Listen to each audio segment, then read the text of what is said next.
Hey everyone, welcome back with Bean O'Mac. Today I decided to review the next ROM hack release of Mr. G.M.Spectre. This time, instead of the golden era of WCW, we get the new generation era of the WWF. History has pretty much shown that the new generation of the WWF was the least popular time in the company and almost put the WWE out of business for good. That doesn't mean the roster and aesthetic aren't nostalgic for some. That, combined with the lack of great games around that period, makes WWF WrestleMania X a dream mod for AKI players. As stated, this is a ROM hack. G.M.Spectre went into the pre-existing WWF WrestleMania 2000 released by AKI Corporation in 1999 and revamped it with an early 90s WWF feel. The menus, arenas, and roster all resemble the presentation that the WWF was putting out at the time. I'm surprised there isn't an ICO Pro logo somewhere here.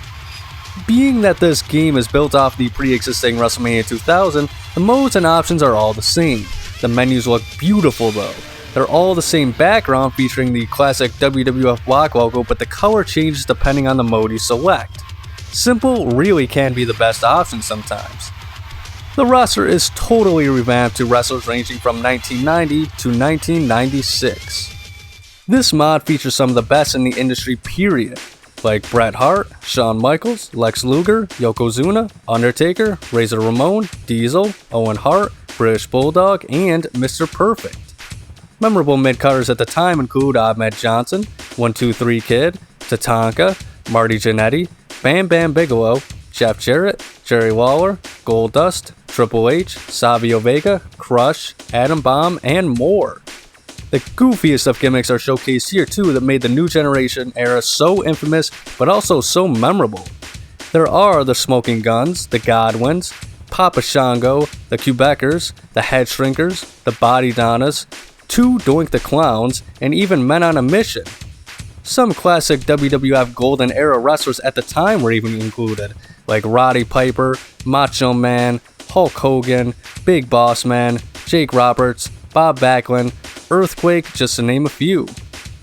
Overall, the roster is pretty good, but we are missing some huge names from the time I thought would be shoo-ins due to their drawing power, like the Bastion Booger, Isaac Yankem DDS, Mantar, Damien Demento, heck, even the Gobbledygooker was somehow shafted.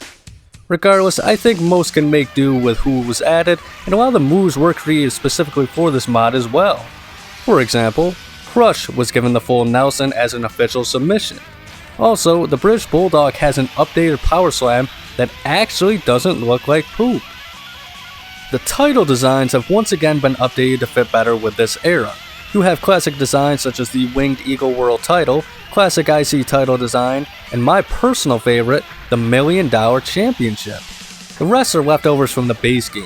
The final additions, or modifications, are the arenas. Raw goes back to being uncut, uncooked, and uncensored. In addition to that though, we get WWF Superstars, which is essentially just a different logo on the Titantron. But, in all fairness, that's what Heat was too. The Big Five still remain but are updated to look circa 1994. The Royal Rumble, King of the Ring,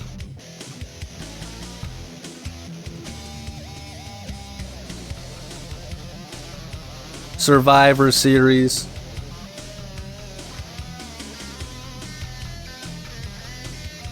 SummerSlam,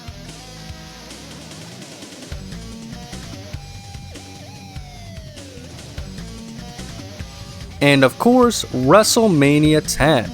All look fantastic. They can't be one-to-one replicas due to limitations, but G.M.Spectre did a fantastic job of capturing the vibe. The old blue designs and updated crowd are glorious here. The music was also updated to help bring you back to this time as well. Once again, for menus, G.M.Spectre chose to repurpose wrestler themes. The main menu plays Crush's theme on repeat, and although I would prefer unique themes, I think this works for the most part. With most of the changes covered, I guess I'll go over the modes available in this title before we wrap this up. To start off with Exhibition, we have the options of Singles, Tag Team, Triple Threat, and Steel Cage. The steel cage has been updated in this hack to be the vintage big blue cage that lives in classic WWF fans' hearts to this day. There are also match options that allow for TKO, submission, tornado tag, and even first blood options despite the WWF not allowing for blading at the time. Other multiplayer options include the King of the Ring tournament. Select from 3 to 16 entrants with options of either single or tag teams. Single elimination rule apply. Another match type is the Royal Rumble. You can choose either team battle or random. Up to 40 entrants in team battle where you can assign how many are in each of the 4 teams. You need to defeat all other teams and be the last team standing to claim victory. In random, you can have the normal 30 max. It's every man for themselves here, so the last one standing in the ring wins. The final extra mode is pay-per-view. You can create and save up to 3 at a time. Choose the name, date, arena, and location. You can set up to 15 matches with the option of title matches too, but you can't defend them in free play until you erase the event. Non-title matches allow you to name the match as well if you'd like. The main campaign of this game is still Road to WrestleMania. I think this option fits these kind of ROM hacks best since you can go through a full season mode. Road to WrestleMania will have you select a wrestler of your choice and a tag partner. You tear up the WWF by winning matches and potentially all 5 of the titles. In this game, the belts are the WWF World Heavyweight, Intercontinental, $1 Million, Tag Team, and the European Championship. The European title wasn't introduced until after this era, but I still think it works. This mode keeps track of your wins, title defenses, and your results at the 2 of the biggest events of the year, the King of the Ring and the Royal Rumble. Win the King of the Ring and you get a shot at the WWF title early at SummerSlam. Doing this unlocks an alternate version of Shawn Michaels from when he was with the Rockers.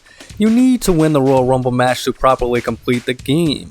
Otherwise, even if you're already the WWF champion, you will be stripped of your title and not be given an opportunity to regain it.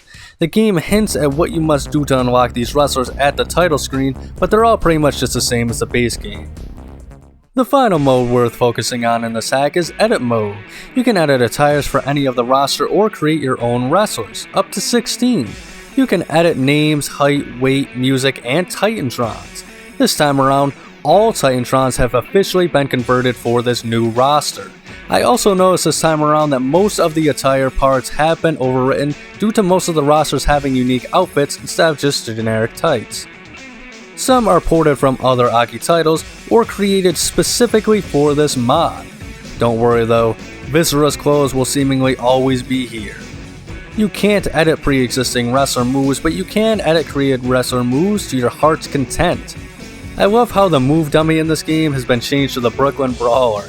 Such a great detail, I love it. Finally, you can edit the fighting style branch, which includes rivals and allies. You can even clone over existing slots if you'd like as well.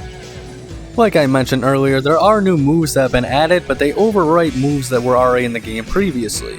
There are a few glitches in this hack unfortunately that I noticed, such as moves glitching out, title designs disappearing, and due to G.M.Spectre converting women into male wrestlers, some names and attire will revert back to normal after matches if edited, such as Ahmed Johnson or Triple H. These aren't deal breakers though, and at most are just minor hiccups, but I figured they were still worth mentioning anyway. That's all for today though folks. This ROM hack was an amazingly fun time, and if you want to try it out yourself, link to download the ROM is in the description. If enjoyed and you would like to see more reviews, please like and subscribe. Ring the bell to be notified of AKI content every single Sunday, but above all else, please remember to have a nice day.